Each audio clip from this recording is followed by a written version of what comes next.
Hello guys, দেখো আমি আজকে কি করব। তো সত্যি কথা বলতে পার্লারে যাওয়ার মতন পয়সা নেই, ঠিক আছে।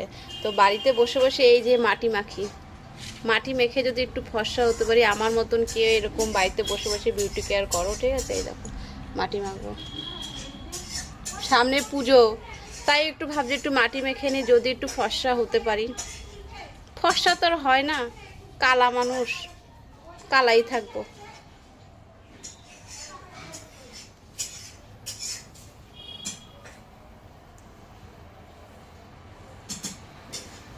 আমি তো মাটি মাখছি, তোমরা কি কি মাখো একটু কমেন্টে জানিও, ঠিক আছে।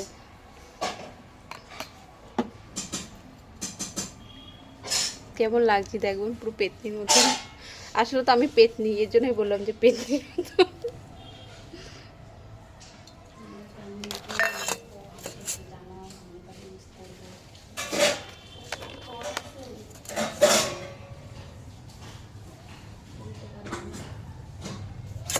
আসলে পয়সা নেই গাইস, পয়সা থাকলে পার্লার যেতাম। গরিব মানুষ, পয়সাটা কোথায় পাবো বলো।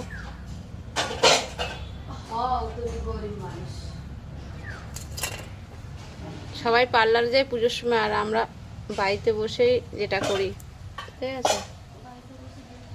বাড়িতে বসে বিউটি কেয়ার করছে, এই যে মাটি মাখছি, যদি একটু ভালো লাগে দেখতে, তাই। দেখতে তো সুন্দর হতে পারলাম না, যদি এটা করে যদি একটু মুখে গ্লো আসে, তাই, ঠিক আছে। তো গাইস, কে কি মাখো তো প্লিজ কমেন্টে জানিও। টাটা।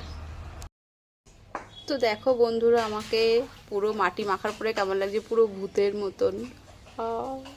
হাসতে পারছি না, ঠিক আছে। আর আমার বোন আমাকে বলছে পুরো রানু মণ্ডল। তো তোমরাই বলো যে আমাকে রানু মণ্ডল লাগছে কিনা, ঠিক আছে। তো যাই হোক, কাউকে অপমান করব না, ঠিক আছে। সবাই সুন্দর, পৃথিবীতে সবাই সুন্দর, কেউ খারাপ না, কিন্তু আমিই খারাপ, ঠিক আছে। সবাই কাটে না, দিদিভাই ভালো লাগে।